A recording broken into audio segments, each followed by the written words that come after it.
brought to you by the EveryDollar app. Start budgeting for free today.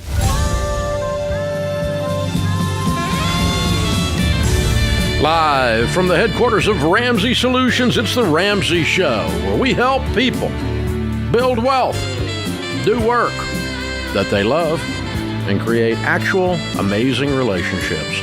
I'm Dave Ramsey, your host. Ken Coleman, Ramsey Personality, is my co-host today, #1 best-selling author, and we are here to help you. The phone number is easy. It's 888-825-5225. The call is free, and some say the advice is worth exactly what you pay for it.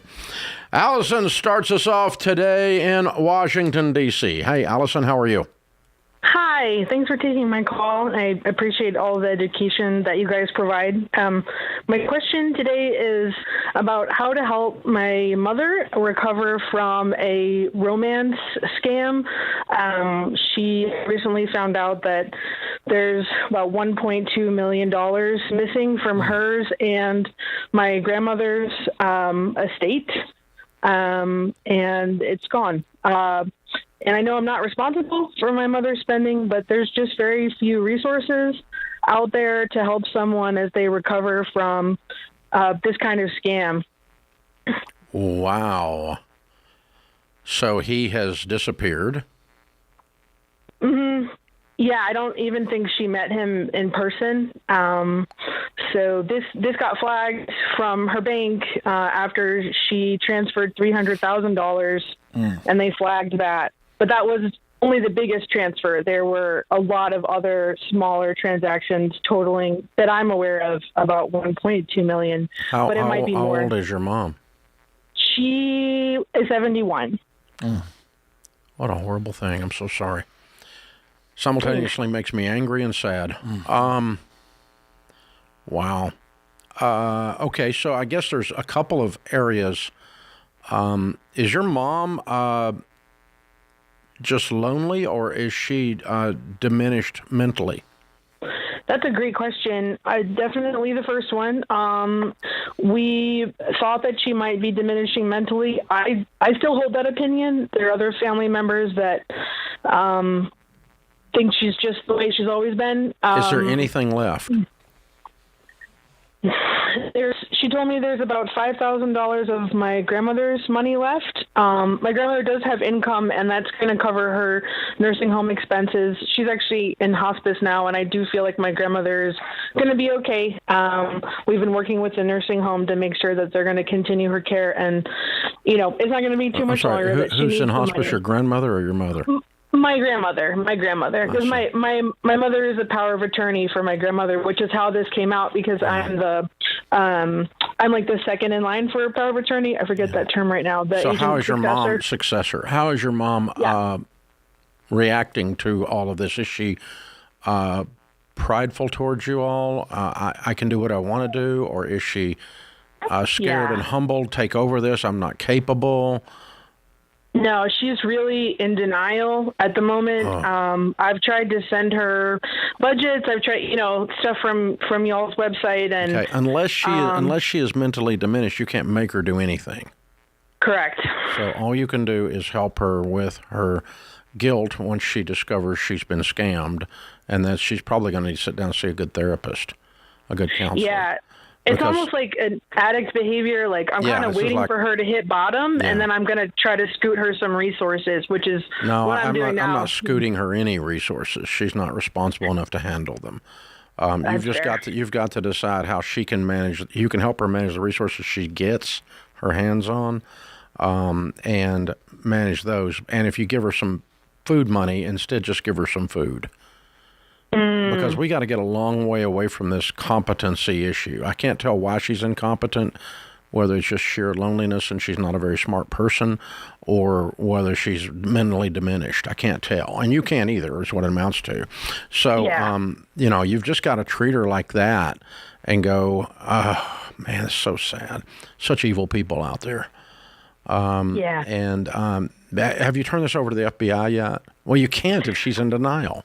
Because she's got to file it. Right. I think they're aware because of the conversation I understand with the bank. I do think she's on, I've researched all this. I think she's on there's like a list.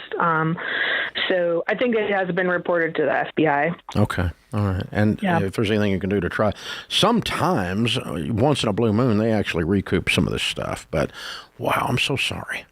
What a horrible thing. So yeah, you're there for her emotionally as she deals with the guilt of this level of screw up, and you're there for her basic necessities, but we're not scooting her resources.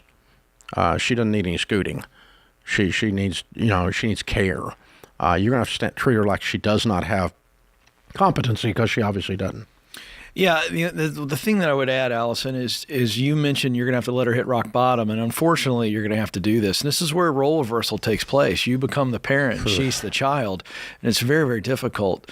But short of, Dave, the children being able to pay for a private investigator, the only way, I hate to be so negative, but I've read into some of these things because we've taken this call several times over the last 6 months, as I recall. And I did some research. Very, very hard to recover this. These people, this may not even be a real dude. This could be a woman in some foreign country. They are very creative, and they cover their tracks. And you almost have to have a private investigator who's got some experience in this stuff, number one, and who you can afford, number two, who can hopefully entrap them and catch them. That's the only way. Many times the law enforcement, Dave, just doesn't step up here because there's so many of these cases. So I hate to be so negative. But that's the reality. It's on the computer in the other end of something in Russia or wherever. You don't know where it's gone. There's no telling. It's really tough, man. Yeah, we've taken this call a bunch over the last 30 years for sure, in different forms. The internet has made it more prevalent, I guess, but it's not that unusual. But so I guess, be there for her emotionally, be there for her necessities.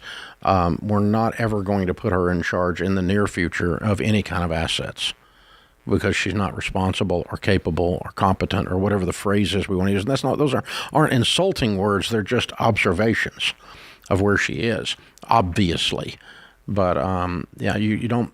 Wow. So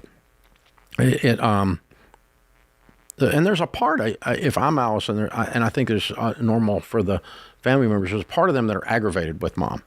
Oh, sure. For not having her crap together any better than this, But so those of you out there, this happens almost exclusively to elderly that are and let me back it off, okay? Not even elderly, 50 years old and beyond, if you want to call that elderly. If you're 20, that's ancient, okay? But if you're 60, it's not ancient, okay? So, but anyway, 50 years old and beyond, lonely and disconnected and not involved, where, like, if Allison is the successor trustee in the situation, then she leans in and is very involved in mom to where she knows this is happening. Correct. Where if they're disconnected even the least amount from the rest of the family and from friends, where no one is raising a flag going, "You're doing what?" But you got to have you got to be in a conversation to be able to say that. And that's not on Allison. It's not her fault. But this is who it happens to. The lonely. Yes. That's who it happens to. Wow. How sad. This is The Ramsey Show.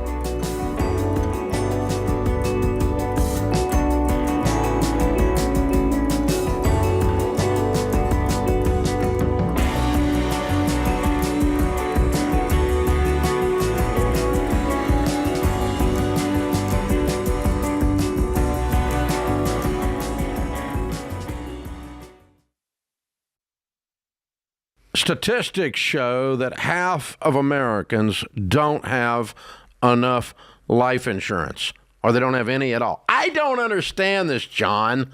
Why don't people want to take care of their family? They think they're going to die or something?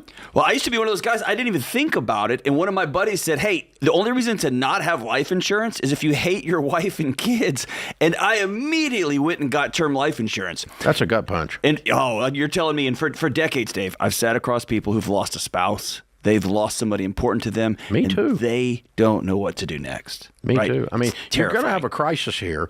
And, you got two options while you're sitting and talking to a young widow. She's concerned about how she's going to invest all this money properly and not mess this up, or she's concerned how she's going to eat tomorrow. That's exactly These are the right. two options. And take care of your dadgum family, man. Term life insurance can replace income, pay off debts, cover funeral expenses, so your family can actually have the opportunity to just be sad. Yeah. To just miss you. That's exactly what it's supposed to be. It's saying I love you to your family. Term life insurance. Jeff Zander and the team at Zander Insurance makes it easy and affordable. I've used them personally for 25 years. They're the only people I trust. Go to Zander.com or call 800-356-4282.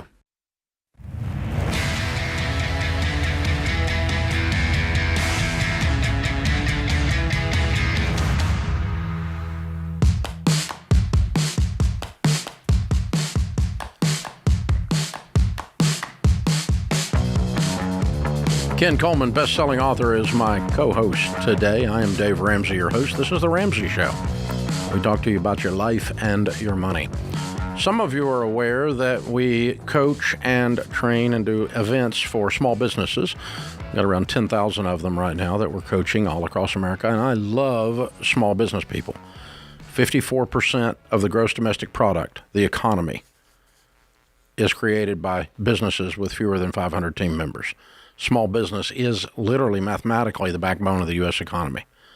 And so people starting up new stuff and excited entrepreneurs are my people. I started this business of Ramsey on a card table in my living room 30-something years ago.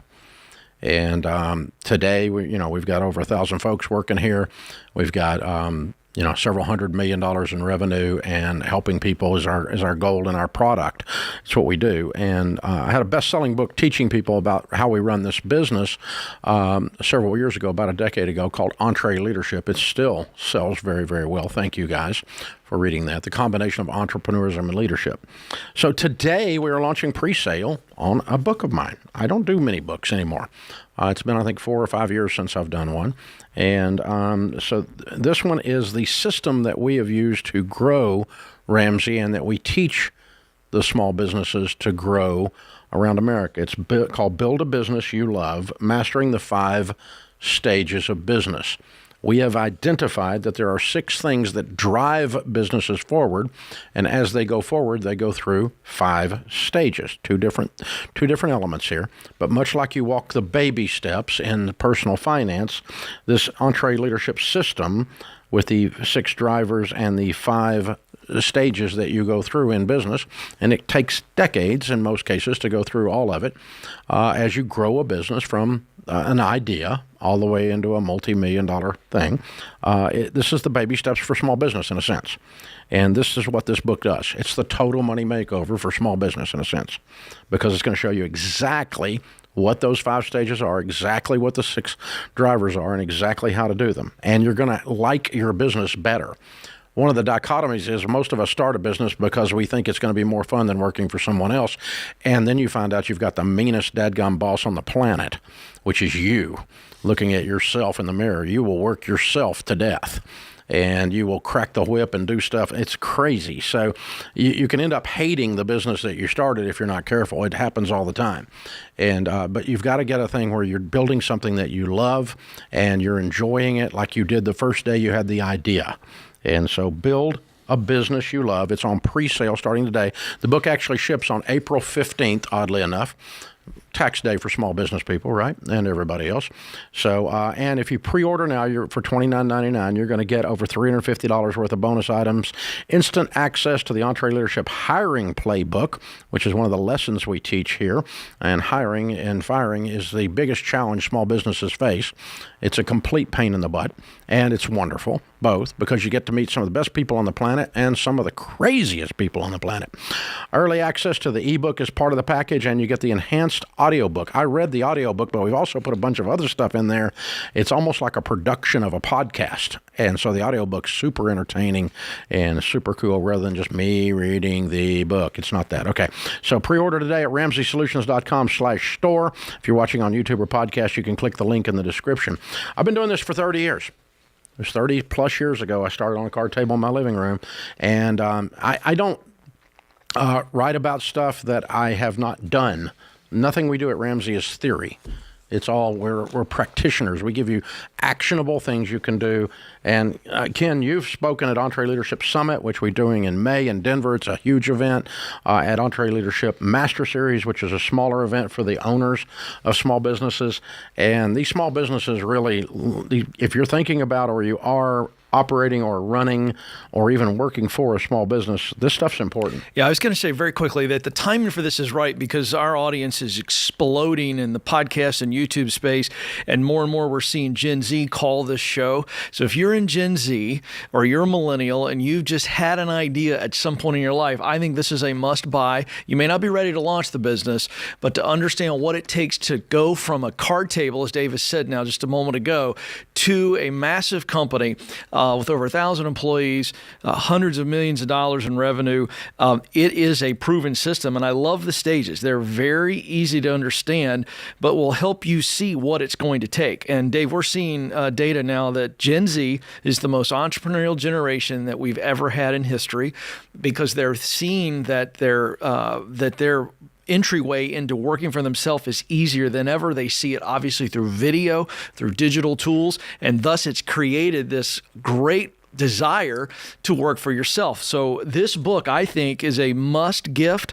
If you've got that young entrepreneur in your life, parents or grandparents, or if you are somebody who thinks you might want to work for yourself one day, I think this is a must read so that you can see what the climb is going to have to look like. That's why I like this book. I think the timing of this thing's going to go absolutely bananas because of the day and age in which we live. Well, and if you're 52 and you have 8 employees and you own a heat and air company, hello. I know exactly what you're facing. That's right. Other than the heat and air part. But I mean, the rest of it, I know it inside and out.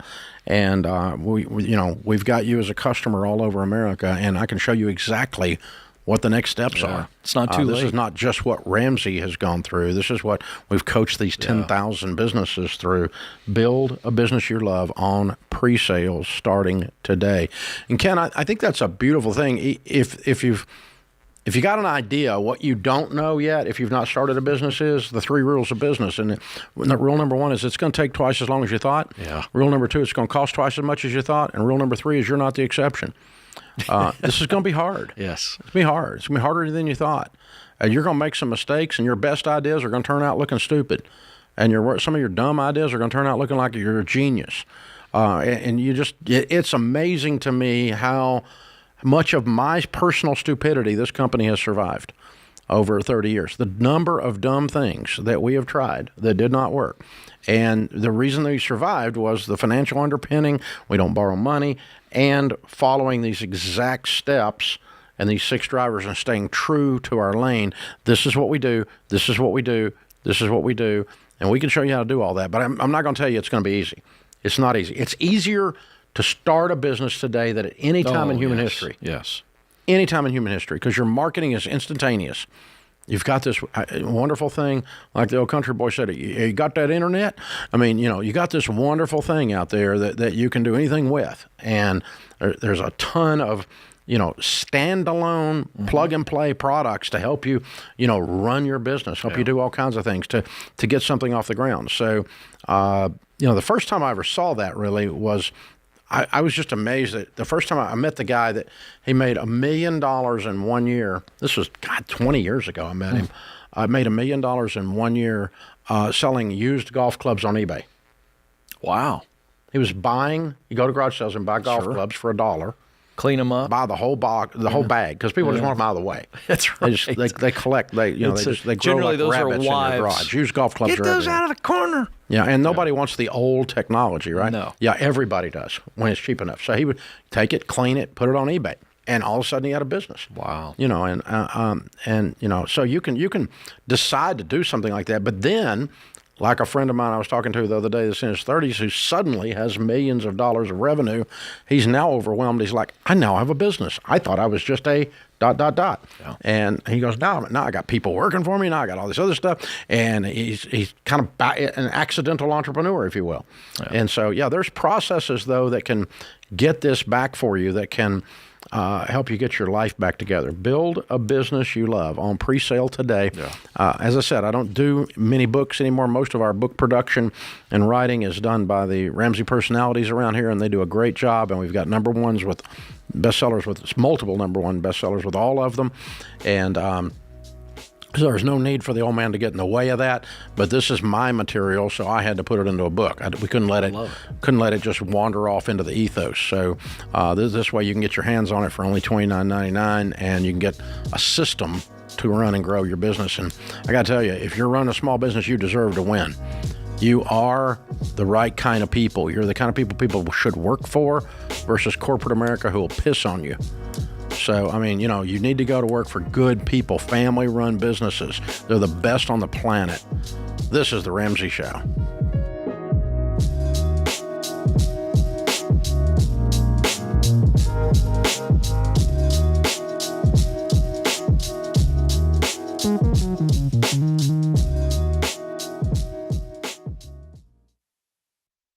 What does the future hold for business? Ask 9 experts and you'll get 10 different answers. Economic growth or a recession. Business taxes will go up or down. AI will help us work, or it will replace us all. But there's no such thing as a crystal ball. That's why more than 40,000 businesses have future-proofed themselves with NetSuite by Oracle, the #1 cloud enterprise resource planning system. Ramsey Solutions uses NetSuite, and you should too. Whether your company's earning millions or even hundreds of millions, NetSuite helps you respond to immediate challenges and seize your biggest opportunities. With one unified business management suite, there's only one source of truth for the visibility and control you need to make quick decisions. NetSuite's real-time insights and forecasting help you see into the future with actionable data. And when you're closing the books in days, not weeks, you can spend less time looking backward and more time focusing on what's next. And speaking of what's next, download the CFO's Guide to AI and Machine Learning at netsuite.com/Ramsey. It's free at netsuite.com/Ramsey.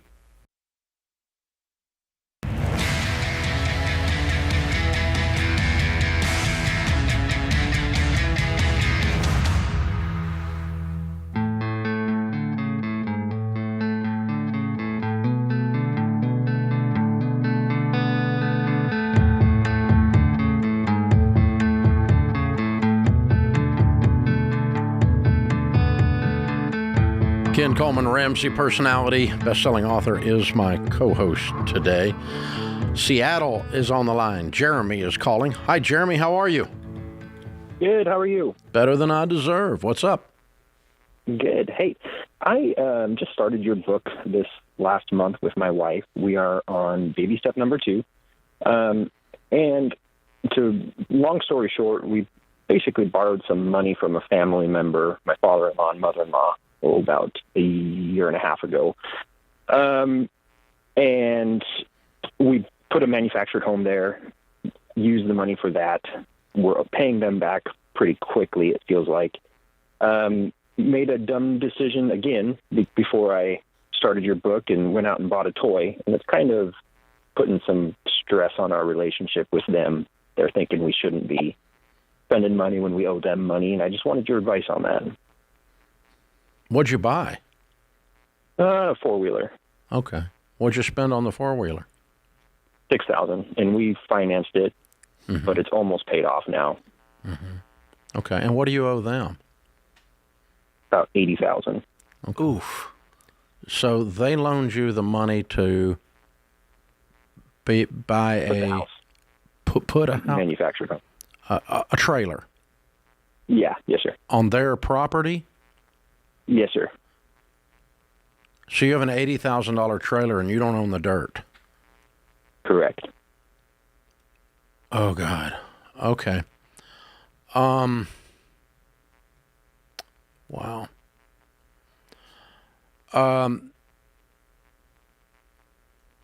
Well, what are the terms? I mean, did you have a payment system with them, a certain amount you're supposed to pay them every month? Yes, yeah, and we've been paying that on time every time, obviously. You were not, well, not obviously. I mean, you've never been late, and yet they expected that you would prepay them rather than do anything else. Why did they expect that? That's a good question. Okay. And, our thing is we have a pretty good relationship with them, and things just kind of got awkward. So do I sell the toy, take a loss, and move on? You're the expert, I guess. That's my question. Yeah. I'm curious to know if there was any pressure that you felt at any time or your wife felt at any time to borrow $80,000 from them to then get a pre-mod trailer and put it on their property. Was there pressure there, or was it just they threw it out and you guys love the idea? So basically, we sold our house and had some money set aside to do this project, and it was just an idea that got thrown out there, and nobody thought it would really work. We were able to make it work, and we were pretty excited about that. There wasn't too much pressure there. It will most likely be our property at some point. So there wasn't too much for us on worrying with that. Okay, there's two layers to this situation. The first layer is the simple four-wheeler question. Okay? Yes, sir. On the simple four-wheeler question, I think you and your wife need to go over, ask them if you can come over and talk and have a cup of coffee and bring a pie. And you just sit down and say, we thought that we had a monthly payment arrangement with you, and as long as we were doing that, we thought we were doing the right thing. Somehow there must have been more to the agreement than we understood. Okay. Because if we go on vacation, you're going to be mad. If we buy a four-wheeler, you're going to be mad. But we didn't know that was part of the deal. And so we need to get on the same page about what our deal is, because I thought our deal was I pay you monthly payments and you're happy. But now it's I pay you monthly payments and I have to check with you before I buy anything. Mm-hmm. And that's not a deal I'm okay with. Yeah. Now, agreed, you shouldn't have bought a stupid four-wheeler in this situation, okay? That's aside. And you can say that. I made a mistake. I shouldn't have bought the toy. But I'm trying to figure out what our boundaries are here so that I don't upset you again into the future. And basically call them out because they're out of line. You did a stupid thing, but they don't have a right to be upset about it because you kept your part of the deal. Yep. I'm telling you, sell this four-wheeler and get yourself out of debt with that money. Yeah, definitely do that. But that not paying towards them. Okay, that's layer number one. That's the easiest layer. Do you want me to get harder, Jeremy, or do you want me to leave you alone? Nope, I want to hear it. Okay. You guys have made a colossal mess. You've violated about 6 things here, and you're going to get, it's not going to turn out well, I'm afraid. Colossal rule number 1 is you never build a property, you never put $80,000 worth of collateral on someone else's dirt. I don't care whose dirt it is. Period. Because you do not have control of the situation. If they are in a car wreck in the middle of the night, fall asleep at the wheel, and these sweet little people hit somebody head on and they get sued for $200 million, the dirt under your trailer is gone in that lawsuit. And they have no control over that, and you have no control over that. So you have set yourself up, and I've seen this 1,000 times in 30 years of doing what I do. Not owning the dirt under your trailer is a massive mistake, number 1. Borrowing $80,000 from your in-laws for anything, for any reason, is a massive mistake, number 2. The borrower is slave to the lender, and as you have figured out, masters change the rules sometimes. You're the slave. Problem number 3, you spent $80,000 on something that's going down in value, not up in value. Trailers go down in value. They don't go up in value. So in 15 years, what's this $80,000 trailer worth? Nothing. You're burning $80,000 on your kitchen table every night, a little bit at a time. So you got a massive entanglement of mess here, and I don't know exactly how to get you out of that one as easy as I did the other one. This is not a cup of coffee and a pie. But if I'm in your shoes, I'm going to start trying to unravel this thing. If I can figure out a way to honorably do that, I'm guessing the trailer won't bring $80,000 now, right? No. Okay. What would it bring now? It might get close. There's not a lot of them around to get a good idea. But okay, if you can get out of it, I would sell it and start fresh renting somewhere, and give them their money back, and keep you from owning an asset that's going down in value, sitting on dirt that you don't own. Man, this is you're playing Russian roulette, and there's 3 bullets in the gun. Not one. Yeah, Dave, he's been sufficiently burned. I'll offer some salve. And the salve. I got permission. No, you're right. No, you couldn't be more right. I just can't add anything to it other than to say this. Walk away from this to realize it could have been way worse, and this thing can get nastier if you don't fix it now. And I could not say that enough. You can dig out of this, but I would start digging quickly and make all these changes, and you'll look back on this and go, whew, I'm glad I did it. It's going to get worse. The relationship's going to get worse. The finances are going to get worse. Everything's going to get worse. There's nothing in this story that turns out good. Yeah. And the problem is, to stop and say that out loud is like walking up in the middle of the town square and saying the emperor has no clothes. Everybody's going to look at you and go, but wait. Your wife's going to look at you, their precious little daughter, and go, my daddy wouldn't. Oh, yes, he did. He already bitched about the four-wheeler. Of course he's going to do it. It's coming. You know what your daddy's going to do. Right. Okay, I already know what your daddy's going to do. I read his mail. Well, Dave, this makes me think of the classic line in the wedding vows, leave and cleave. There is a psychological reason for doing that. There's wisdom in that phrase. Yeah, and not parents, living on their land. Well, mom and dad have got some money and they've got some land and they were trying to do something nice, sure, and they did a good thing in a dumb way. Yeah, that's a great way of putting it. You know, how could you do this differently? All right, I'll tell you how you could do it differently. You carve up your property, you put a property line on it, and you give a parcel of it to your daughter. And if you want her to have an $80,000 property, have her build something on there that will go up in value and give her $80,000 of your money. Don't loan it to her and make her your slave and change the quality of your relationship. Thanksgiving dinner tastes different when you eat with your master. It changes the relationship, and you're not the exception. None of you out there.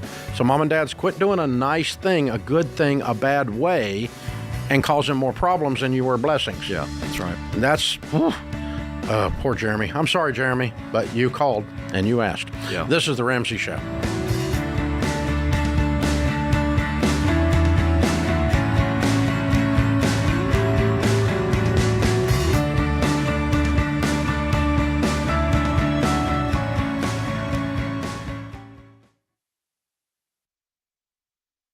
You know how when you go against what society thinks is, quote, normal, like avoiding debt, it feels weird at first? Well, I'm here to tell you that is okay. I want you to be weird, if that means you're being intentional, including how you budget. And one way to be intentional about how you spend your healthcare dollars is with Christian Healthcare Ministries. CHM isn't health insurance. They're a biblically based alternative. CHM is a health cost-sharing ministry that's helped hundreds of thousands of families take care of healthcare costs without sacrificing their freedom. As a CHM member, you'll share 100% of your eligible healthcare costs with a dedicated Christian community. And in return, your monthly contribution goes towards other members' medical costs. So no matter where you are in your financial journey, CHM can help you reach your money goals and still get the care you need. Plus, programs start as low as $98 a month. So go to chministries.org/budget to find out more. That's chministries.org/budget.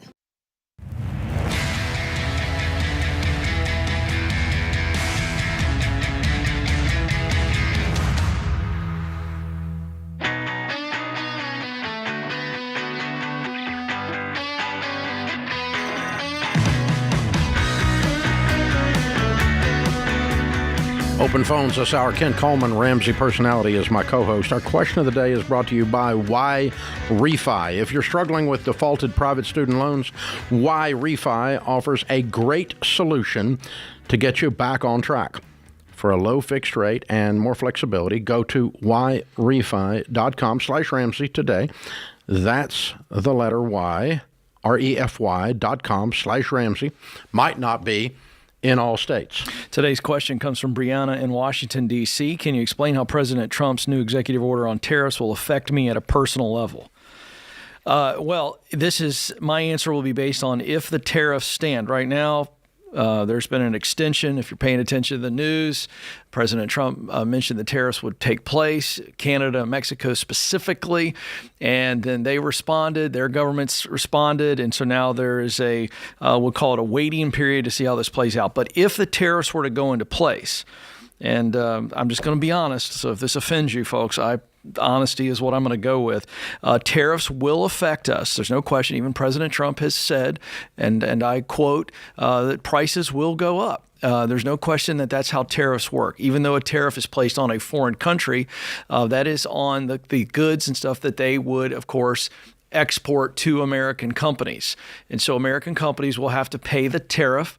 The idea is to drive American goods, which I'm all for, but there's no question that tariffs are passed on from American companies to American consumers. So it's a long-held economic strategy. Sometimes it works, sometimes it doesn't. We'll see how this plays out. It's too soon to tell because, again, we've got a bit of a moratorium. But if they go into place on certain goods and services, you will see an increase in cost. The question is, how much of an increase in cost, and that comes down to the American company that is, again, getting goods from Mexico or Canada. So that's how that works, and I've never seen companies not pass on increased costs to customers across the board. I've got a friend building a house in Cabo in Mexico. Yeah. And he just had some of his appliances and his plumbing fixtures shipped in from the States. Mexico adds a 33%. That's correct. 33% on top of that. So a $1,000 item becomes a $1,500 item. That's right. That's today. That's happening. Yeah, that's right. And has been that way for years. Which is why the president came out and said... Which has been that way for years. That's right. Okay. Yeah. So that does not happen when Mexico sends stuff here. Correct. So we need to keep in mind that's what's really going on. If you are an American company wanting to sell things to customers in Mexico, you face a 33% upcharge today. That's been in place for years.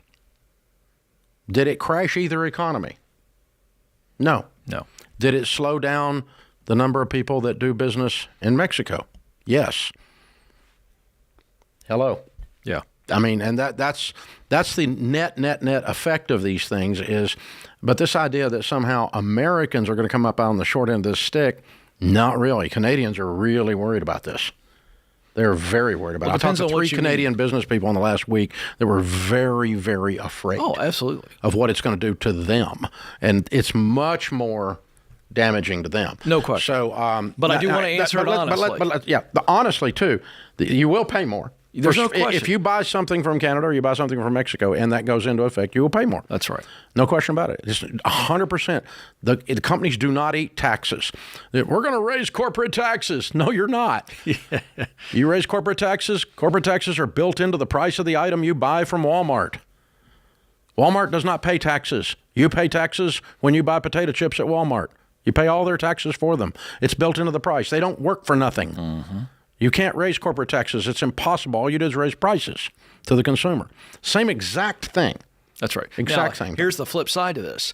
Because I was on Fox Business talking about it. They asked me what I thought about this. If the president also extends his tax cuts, which will expire later this year, that would help the American consumer in lowering your cost. Of course, you keep more of your paycheck. The second thing that the president, I think, will do, I think we're going to see this soon, is he's going to cut regulation on American businesses, and if he were to lower taxes on American businesses, that also offsets tariffs. So it is, for people who are just hearing the media talk tariffs, you got to look at the whole picture and go, okay, if he does what you're talking about, and he's now going after 2 countries that we do a lot of trading with, he's going, it's got to be fair. You've heard him use these words. His words, not mine.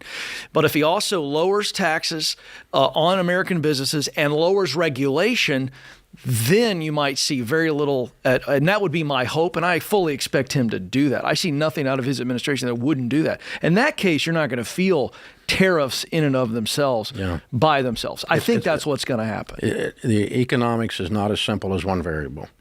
There's not more to it than that. Here's the other thing, and this is what I told my Canadian buddy.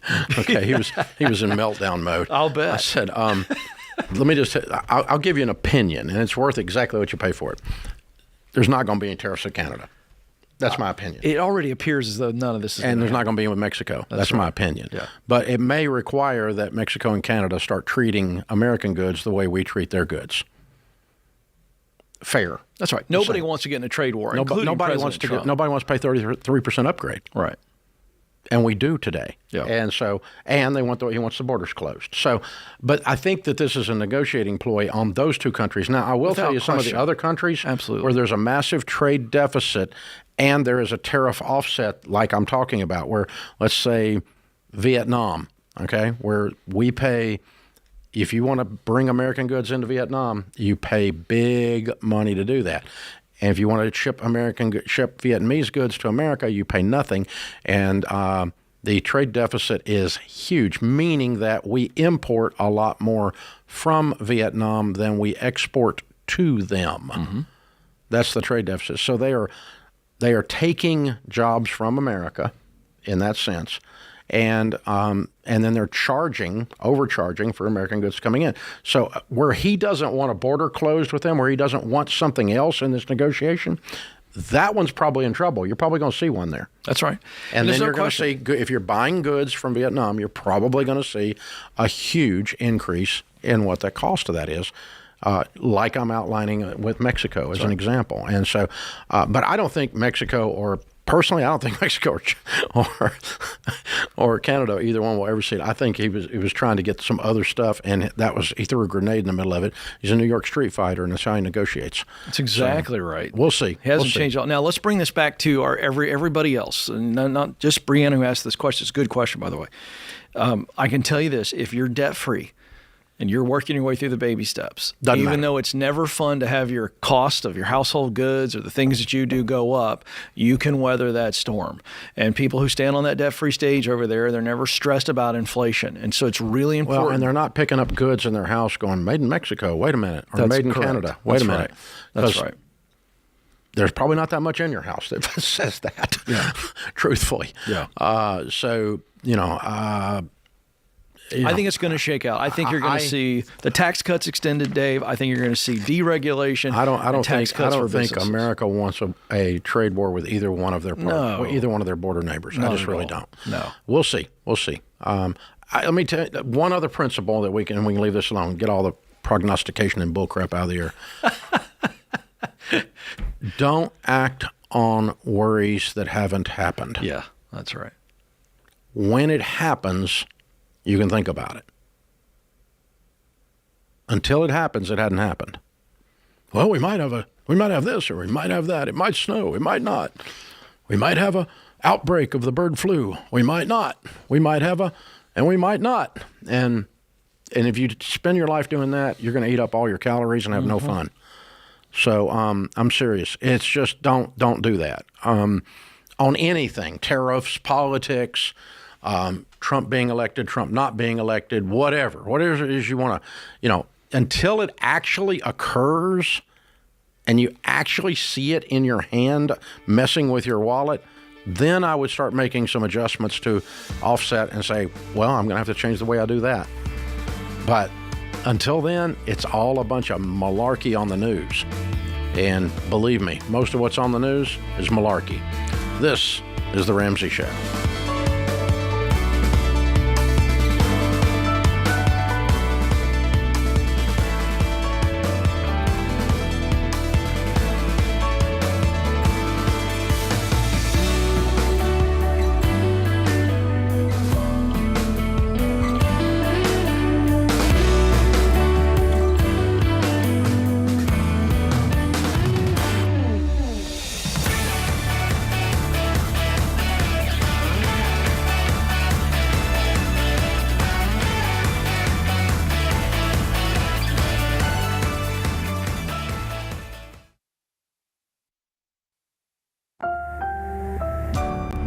Brought to you by the EveryDollar app. Start budgeting for free today.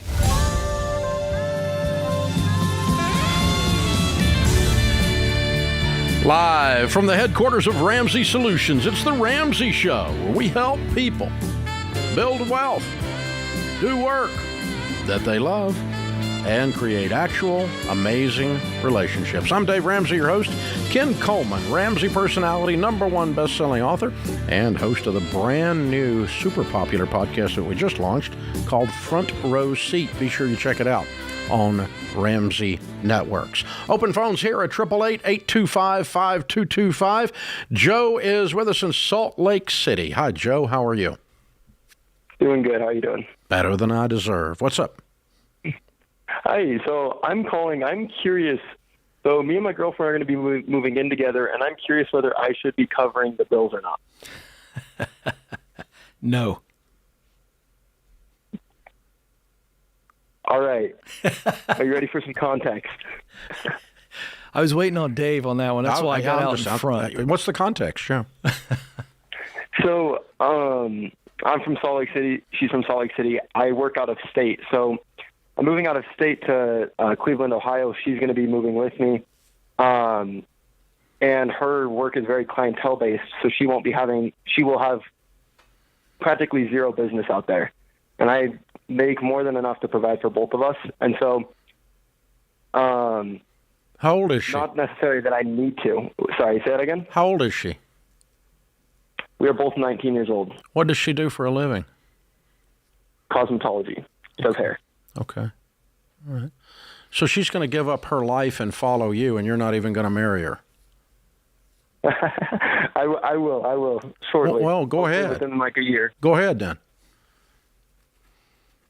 If you were her dad, you'd tell her not to do this.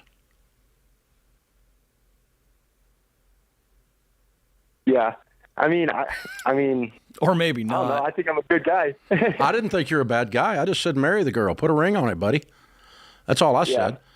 Because I'm telling you, she's in danger. Not physically, not emotionally. You're not a bad guy. But she is very vulnerable economically because she's become dependent on a 19-year-old that she's not married to in another city where she has no connections and no family. And she has no income. She's vulnerable.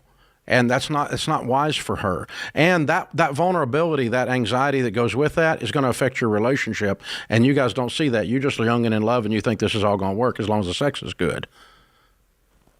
Uh-oh. Yeah, I mean... So, why a year from now? Hold on, let's play out your thing. You told Dave, well, we're going to a year from now. So what's going to change between now and then for you to marry her instead of now, a year from now? What changes?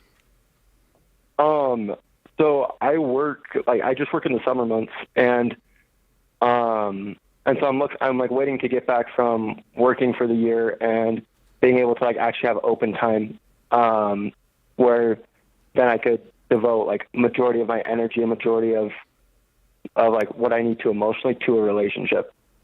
This is a disaster. Hey, listen, if you're going to do that, you know, that's when you get married. And moving in together is you would have to pay the bills because she has no money, is the answer to your original question, isn't it? Well, yeah, I mean, and she could get a basic job, but... Yeah, but I mean, she can't exist. She can't subsist if she follows this along without you. So she's trapped. That's what I'm telling you. And economically, and your brain knows the math, and your body stores the stress from your brain, and she can't keep that from happening. It's going to affect your relationship negatively. So if you're going to go do this, just, call the preacher and say, hey, we want to get married before we move over there. It will change the environment because then she knows you're legally bound to care for her. She's legally bound to care for you because you're legally don't own anything separately anymore because you're now what we call married.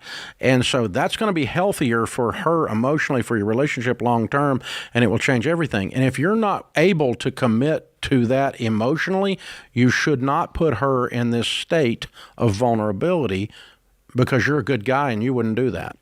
I'm gonna take another tack here real quick. I think that you need to tell her it's a really bad idea and you've seen the light and you guys need to figure out if you really do want to spend the rest of your life together, not play house. I would actually go and she stays back home. You guys figure out if you can do a long distance relationship before you do this nonsense. If I was this girl's father, I'd be in your grill, man. That may not be popular, but I really don't care. I think this is crazy. I'd want you to prove to me, as this girl's father, that you're willing to be mature and put you two in front of your desire. I think that's what I would do. And see if she's willing to do it. See if you're willing to do the long distance relationship. And while I'm ranting, when it's time, if you guys prove that you can do this, she can come visit for a little bit and get a job. I'm pretty sure they have plenty of hairdressers that need somebody to cut hair in Cleveland. Yeah, so this is not this all-in scenario, Dave. I don't like it. I think it's foolish. Yeah, Joe. You called and asked, and we're being pretty brutal with you and messing up your plan. But that's what we're thinking like here is like her old ugly uncle, because I pretty much qualify for all of that. I think I'm handsome, but I said me, but yeah. But I'm saying, what would you do? And you said I wouldn't. When I asked you, would you want your daughter to do this? You said no, I wouldn't. So you need to think about how you answered that, because you answered that honestly. Yeah. And I do think you're a good guy. I'm not questioning your integrity or your intent or anything. I'm not saying you're a substandard person in any way. But there's implications to what you're doing that you don't know about or haven't thought through. And then I'll just stop a second and say that for the rest of you out there, because today in America, more couples live together not married than married, statistically. Now, for those of you that grew up with Leave It to Beaver in an alternative universe, that's shocking to you. More people live together not married than married. The downside is that the data is now in. We see the data, and we track the data. It's our world. And the data says that married couples far exceed unmarried couples living together in their financial goals and wealth building. Far exceed. The researchers call it the marriage advantage. And it's probably deeper than just combining of the two incomes and that kind of a thing. Our theory is, and we've not been able to research this and prove it, but you can just listen with me and think about it, guys. But our theory is simply this, that when both of you are permanently promised to each other's future with a contract called marriage, it causes a differentiation in your behaviors. Versus I've got to always have an out. I've got to always have an exit.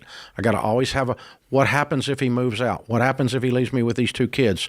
What happens if, all those kinds of things. That can happen in marriage. It's called divorce, but you get this thing called child support, alimony, and half the assets.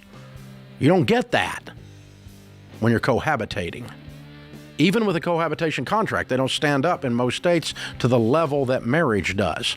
So we can discuss how it gets there, but the data is undeniable. Married couples far exceed in wealth building to unmarried couples living together. Far exceed. And you can just look at it through the wealth building lens, or you can look at it through other lenses, but that's the one that I've got data on. This is The Ramsey Show.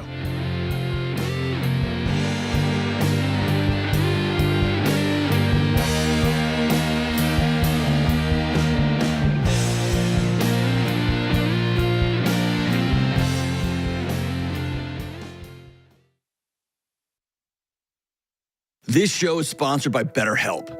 You've probably heard people talk about different kinds of flags in friendships and romantic relationships. Red flags, green flags, beige flags. Listen, it can be helpful to look for patterns or unsafe behaviors in potential relationships, but all those labels can distract from what's really important.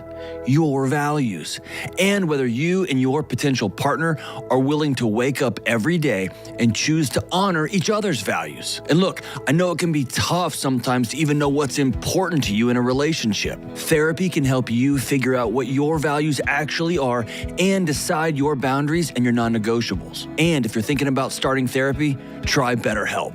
BetterHelp is 100% online therapy that works with your schedule. To get started, just fill out a short online survey to get matched with a licensed therapist. If it's not the right fit, you can switch therapists at any time for no extra cost. So whether you're dating, married, building a friendship, or working on yourself, do it with help from BetterHelp.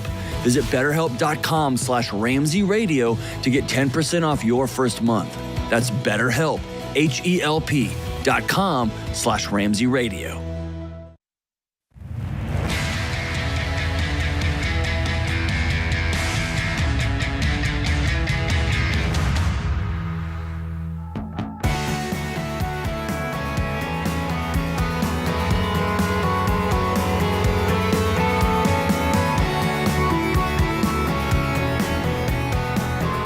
Ken Coleman, Ramsey Personality, is my co-host today. He is the host of the brand new show called Front Row Seat. Ken, Front Row Seat came out of the gate really fast, no pun intended. It's an interview program where you are the master interviewer, which you are, long form. Yeah. One of the first ones you did was Nikki Haley. That's right. And Nikki's been a friend for years, and of course was governor and ambassador of the UN, governor of South Carolina, ran for president. Last one standing against Trump, running for president on the Republican ticket. And she was a great interview. Yeah, really, really great. You know, we did not talk politics. We talked leadership, something that she knows a lot about, having faced one of the biggest racial crises of our modern era. If you remember the tragic shooting in South Carolina, we talked about building a team. You know, she's been very successful in many walks of life. So the idea behind the show is very simple. We want to have the audience feel as though... And you have a live audience. Live audience. And so they represent the greater audience. When you see people sitting around or you hear them ask a question, if you're listening via podcast, they really symbolize you, the audience. And so we're very excited to bring this format, something I've always wanted to do. And it takes the level of, I feel like I'm just an observer, and it makes it feel like you're engaged. The team has done a great job. It's beautiful. If you want to watch it on YouTube, it's just a fabulous studio, very warm and inviting. And then, of course, the audio product on your favorite podcast app. It is a show that you're going to be challenged every time.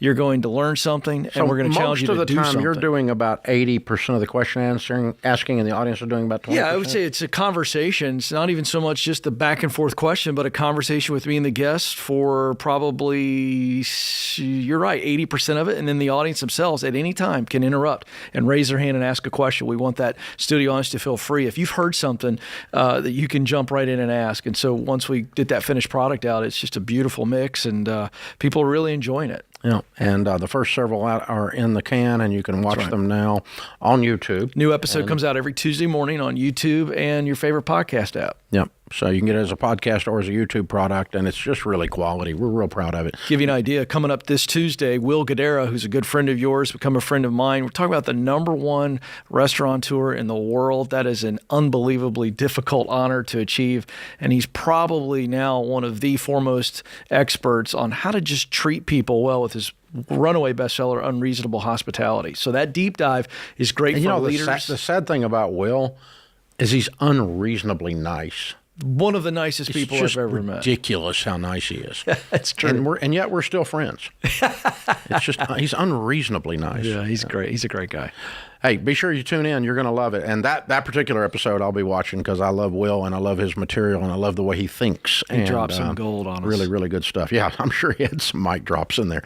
April's in Indianapolis. Hey, April, welcome to the Ramsey Show. Hi, thanks for having me. Sure. What's up? So I'm wanting to know how I can help my 71-year-old mother who has no retirement.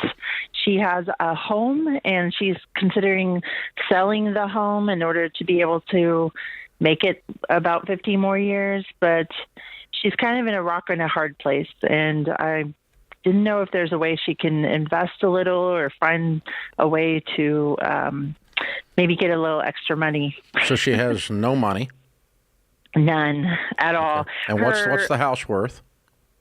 It's probably about $175,000. But then she has to decide whether to rent or to go purchase another smaller home. Mm-hmm. Where does she live? She's in Evansville, And so she's Evansville, in Indiana. Kentucky? Indiana. I'm sorry, Evansville, Indiana, on the border of Kentucky. Yeah, okay. Yeah. All right. Good news is it's not very expensive to live there. You're calling me from Newark or from Indianapolis, and that's a little more. She has no income at all. Well, she has Social Security. Well, she has Social Security, but she's afraid to get a job because then she'll lose her insurance, her Medicare. Well, what is her Social Security? What's her income on she's that? only getting $900 a month, about right now. Is she able to work? She is. She's pretty stubborn. I love her to death, but she's very independent and a bit stubborn. But I love her, and I keep saying, well, maybe if you could do this or that. She's kind of very adamant about not being in a community or being somewhere because she's 71 in April, but she thinks she's 50. Yeah, I know that. I know that feeling. Yeah. Well, what would you, if you could just snap your fingers and give her a job today, 40 hours a week, and everything was just hunky dory? What would she do? What would you recommend that she would do just to bring in steady income? She's been a caregiver her whole life, a CNA or an at-home caregiver. She actually left being a CNA to go take care of her mother at the last 5 years of her life. And that's kind of why she's in this position. Because where's your dad? Her dad? Your dad. Oh, my dad. Unfortunately, my dad is not in the picture. He's off doing his own thing somewhere. Divorced a long time ago. Yeah. Okay. Yeah, right. Divorced a long time ago. Okay. So. All right. Well, so we've... The math will break your stubborn streak. I know, right? $900 doesn't pay for property taxes, insurance on a $175,000 house, and food and lights and water. Correct. Period. Yep. Period. It doesn't do it. Not even in Evansville, Indiana, which is a wonderful community to live in and very inexpensive to live in compared to most places, especially metro areas. So, yeah, she could sell her house and buy a $75,000 one-bedroom condo there. Probably. That's probably real. And they probably wouldn't be in the ghetto, right? Probably wouldn't be in the slums. No. And so it's not going to be great, but it'll be, at least a place to live. And renting is not an option because rent goes up every year and she'll run through her money. It's not going to go up as fast as Social Security. So she's working. That's her only choice. It's her only choice. Yeah. Well, then how do you navigate the not having insurance then? You're going to have to work on talking to finding out what Medicare does do in those situations and finding out exactly what the guidelines are. I don't know them off the top of my head. And start talking to insurance agents and finding ways to get care covered. But she's going to burn through the money from the house because you can't live on $900. Right. Well, see, she was living off the inheritance or the money that was left to her from her brother when he passed. But it's going to be gone. Oh, it's almost already gone. That's why she's kind of in this position now. And then the money from the house will be the next thing that's gone. And then we're going to be back in this position because we don't want to admit that $900 won't work it.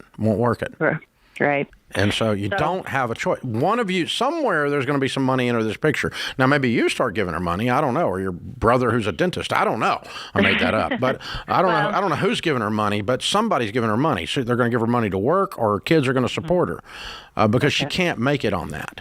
Right. I just did a quick search while you guys were talking. There are 5 big box stores in Evansville, Indiana. You know them. I don't need to say them. Then I searched one of the biggest ones, and they have 100-plus jobs right now available. And a 71-year-old lady who's healthy, who's mature. What do they pay? She is. They say? I don't know that because I didn't click on it. Probably $20, $25. And that's what the math has got to be. So I did that search because while Dave was talking, if this were my mom, and that's what you called and asked us, then I would be going, Mom, let's run the numbers. And you get into one of those stores, you're probably going to get some healthcare options. If not, it's still a math game and more money coming in. But she needs income. And I think at a healthy 71 with a smile and great work ethic, I think there'd be plenty of big box stores that would love to take care of her. And a caregiver probably make more than she'd make there. I and agree. Probably with the right care organization. Yeah, that was just a quick search. Hospital or whatever, you could get some health care. Great point on any healthcare facilities in the area. Yeah. Okay. Let's check on that. Okay. But I think Mom, she's I don't know how you help her grasp this, but the math is going to be forced upon her. Yeah. And she's going to have to create some income. And the more income she creates, the sooner, the bigger chance we can build to build a little bit of a nest egg to make it all the way through this. And not have to work until you're 92, Wow. This is why you invest $100 a month from age 25 to age 65 in a decent mutual fund is $1,176,000, and you don't have that trouble. If you're 25 and you're listening to me, listen to her story.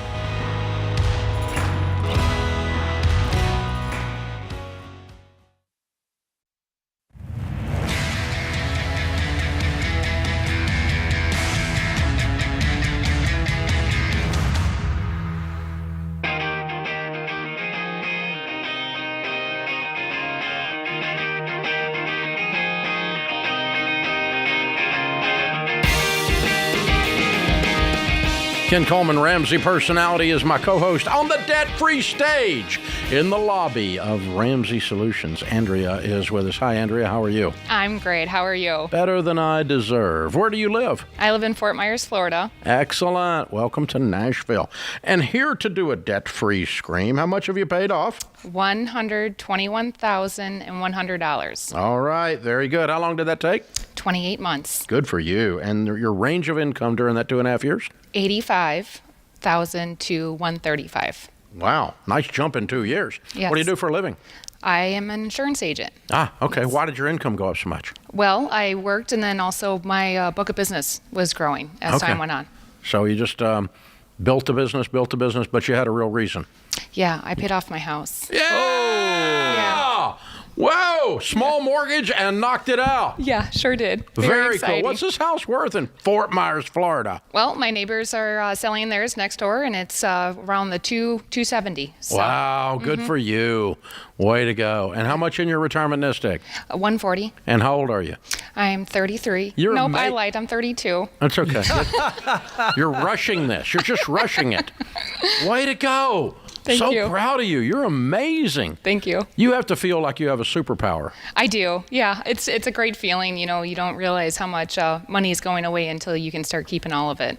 What started all this 2.5 years ago? You were just kind of going along being normal. Yeah. And you were really in good shape. You only had a house payment.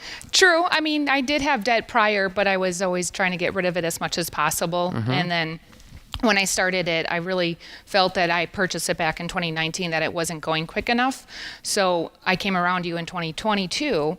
So I thought, okay, how can I get this going quicker? And I came across you in that summer. And then actually shortly after, we were affected by Hurricane Ian. So before I could go after the house payment, I had to do some repairs. Yeah. And then it wasn't until that new year in 2023, I really started to get aggressive and making these little goals for me, because I just wanted to be done with it. And I really wanted to own my own house and be able to do it all.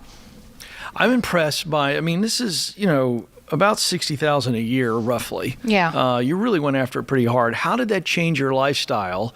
And did you have second thoughts about it? And if so, how did you stay the course? I worked a lot, so I couldn't have to spend it. Right. And then what really helped me is the goal that I wanted. I started to do too strong of goals to see how close I could get to them, but I ended up succeeding on them. So when I was doing the first year, I wanted to get under 100, and then I did that with just a couple thousand under. So then I wanted to really be able to do a bigger goal at 50,000, and I thought that wasn't possible in a year. So then I surpassed that, but I had these little mini goals throughout the way to make sure I was on track and just be able to have that accountability that I'm doing it correctly, because I wasn't great at the budget. Yeah. I just wanted to be able to do each little goal to feel that I'm doing a great job. Love that. I'm a salesperson, and I know that when I've got something I'm aiming at that I want the money for, it makes me work a little longer, make 4 more calls, make sure I answer every single thing. I wring every drop out of the wash rag before I go home, because I'm trying to get there on everything. And if I don't have that, then I'm a little bit lazier. And so you were leaning in, weren't you? You were making every stinking closing. I was. You were That's closing right. every deal. So, but the interesting thing is you're 33 and you never really had huge debt. Your mortgage is smaller than most people's student loans. Originally, it was 151. I bought the house for. Whoa. Sorry, but You're killing. But it. It was. It was a good time to buy. That's Now it's different. and so you must have grown up with parents that had common sense. Yeah, I sure did. Okay, who's this over here in the gallery? That's my grandparents. Okay, so And that's then- where the common sense really came from. Yeah, and my mom's here too. Okay, mom's there. Hey, There mom. she is. Way to go. Well, they're all here cheering you on because they're real proud of you. Yeah. But you're the product of the way they have lived their lives too. Yeah, Yeah. they taught Because, me everything. So Yeah, I mean, 33 years old and not over your head drowning in $400,000 or $500,000 worth of miscellaneous everything is unusual.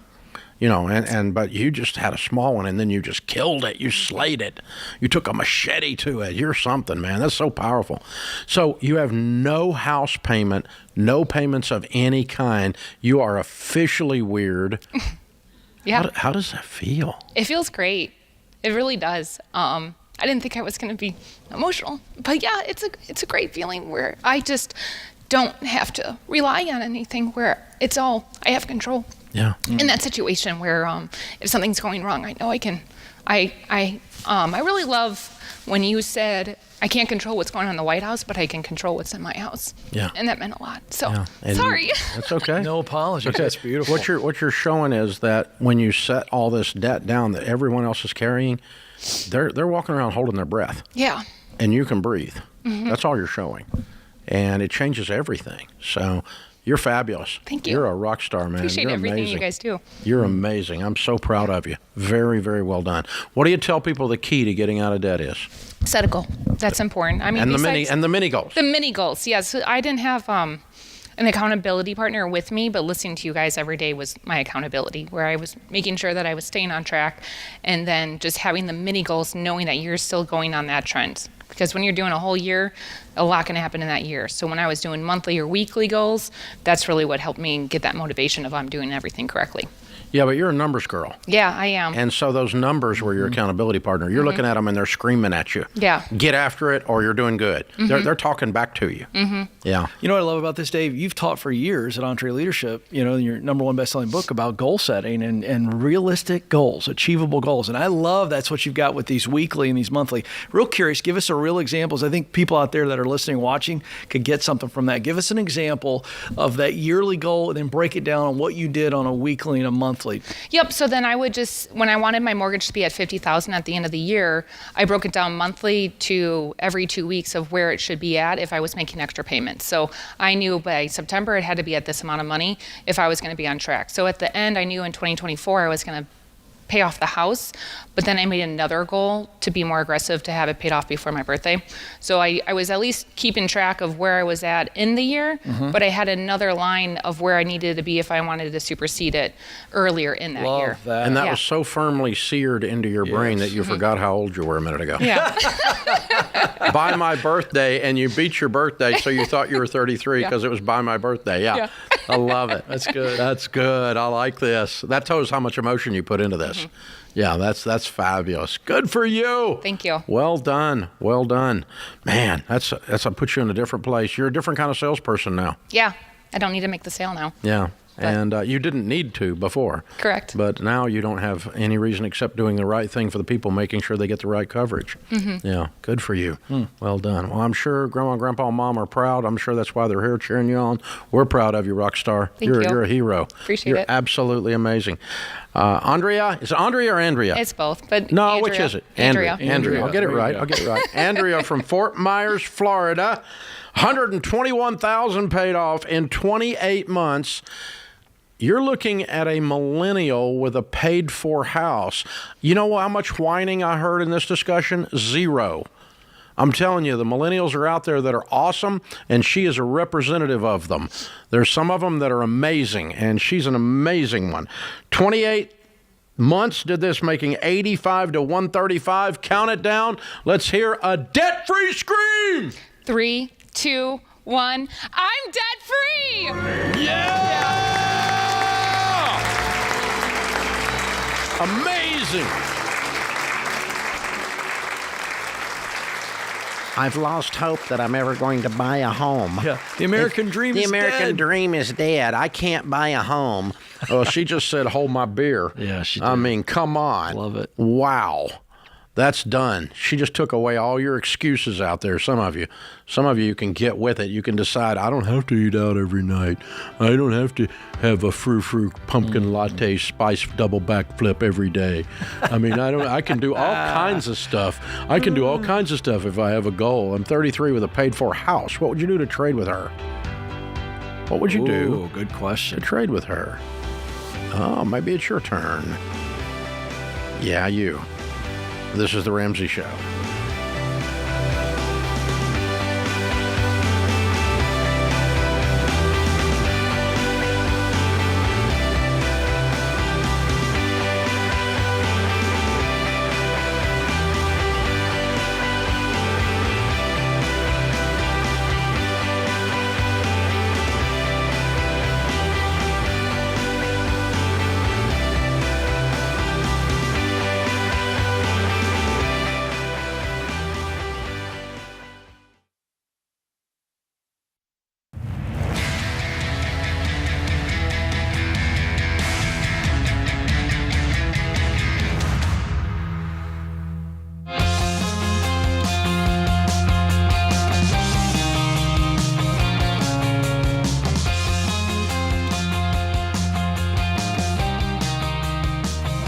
After this segment, the rest of the show will be available only on the Ramsey app each day. And you can catch everything you want on YouTube and podcast. And after that, the rest of the show is on the Ramsey Network app. It's completely free. There is no paywall. There is no salesman will call. We're not going to start charging for it. We use the Ramsey Network app to give you things you can't get anywhere else. And we put everything else out here where you can get it for free. And so jump on this for free. Download the app and stay tuned. You guys on radio, stay tuned. You'll get what you've always gotten. We haven't changed any of that. And, finish the show in the Ramsey app. And you can listen to the whole show in the Ramsey app and watch the whole show in the Ramsey app. So it's all there.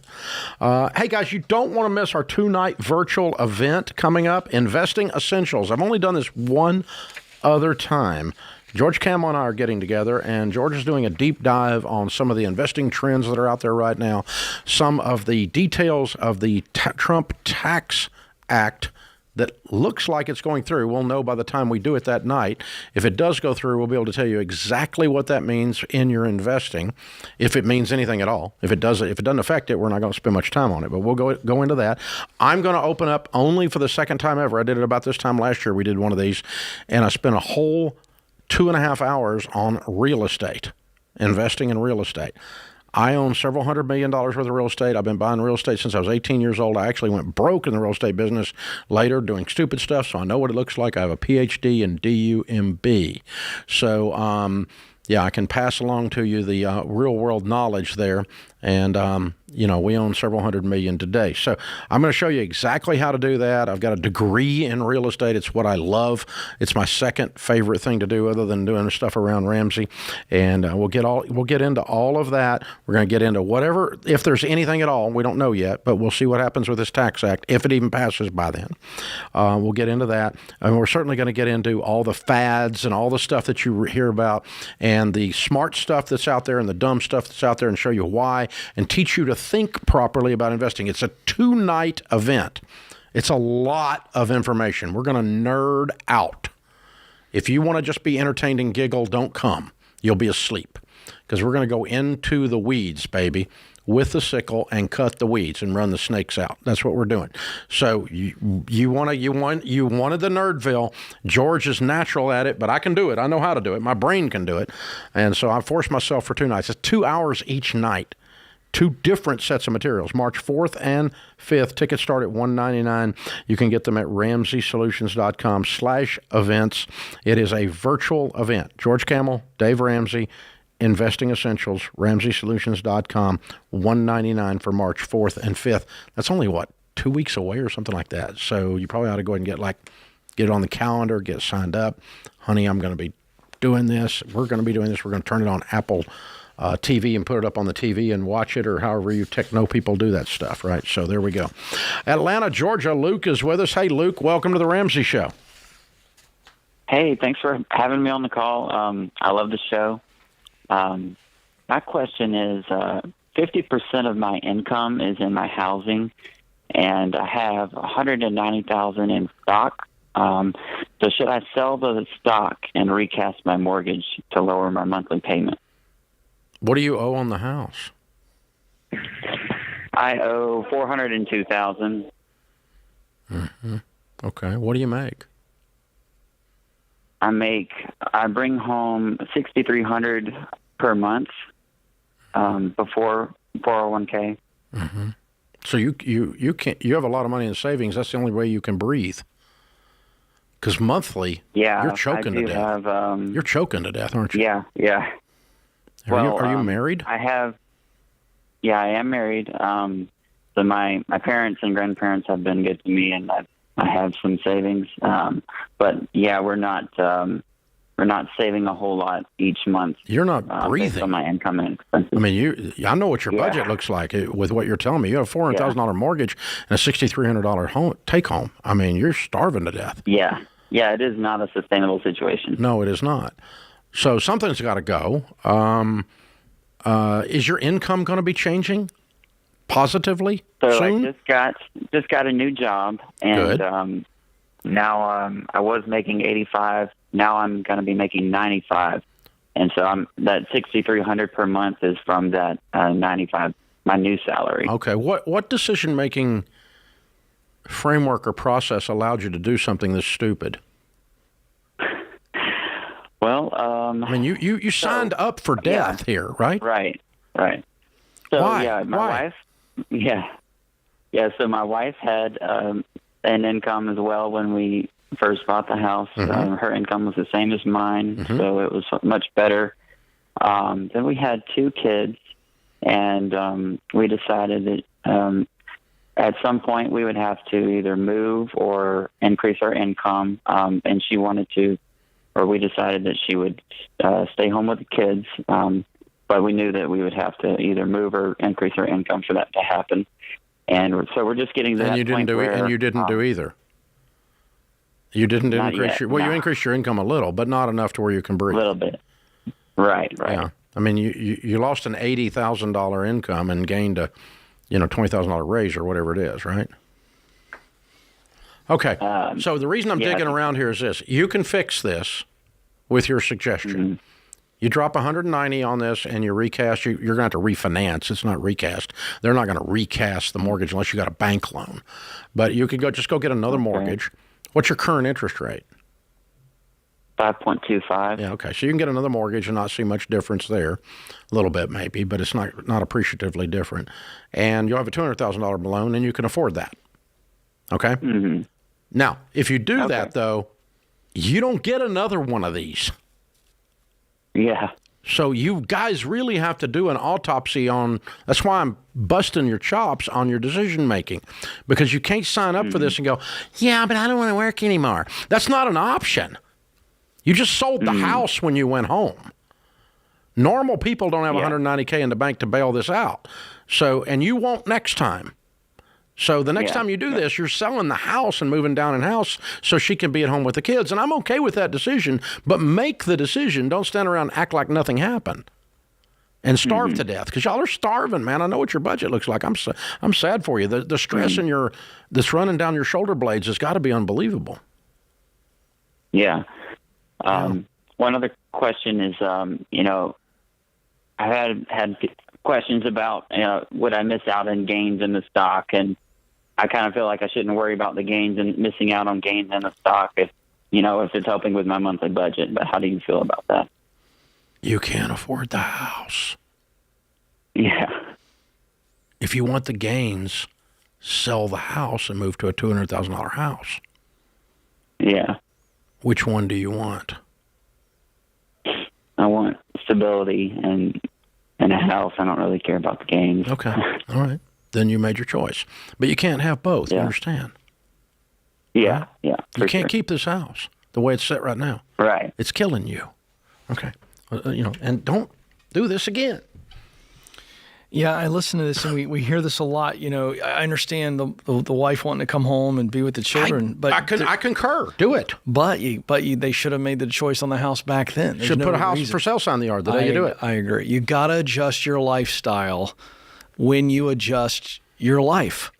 In other words, they didn't adjust their lifestyle. Staying home with the children is the right decision. Yes, it is. And so but is then there's selling the math house. that goes with that. Yeah.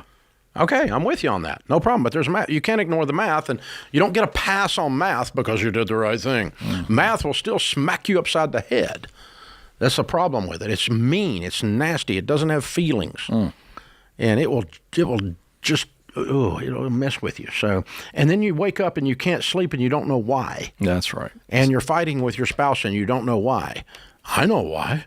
Your house payment's 50% of your take-home pay. You can't breathe. And this is what this number one cause of divorce in North America today: money fights and money problems. And it's all exactly around issues that do stuff that sound like this. Sweet little people. Luke's a nice guy. He's a nice guy. Sell your house, Luke, or sell your stock by Friday. This week, Friday.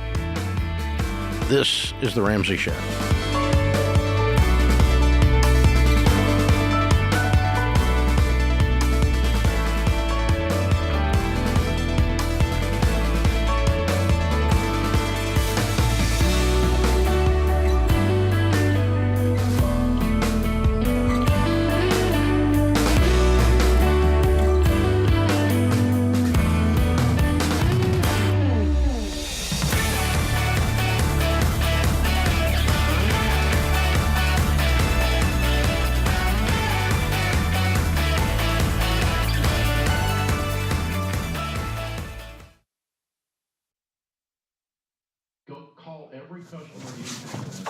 Hey, what are you still doing here? You know the rest of the show's happening on the Ramsey Network app, right? So you got to jump over there to continue watching. You can download it for free. Just go to your app store, type in Ramsey Network. It's completely free, and I'll drop a link in the show notes to make it easy for you. So if you're watching on the app, you're in luck. But if you're watching anywhere else, this show is over for you. So jump onto the app and let the fun continue. All right. Go on now. Don't make it weird. Okay, I got nowhere to go, so you need to go. Okay, bye-bye now. All right, it's getting weird over there, guys. What do we do?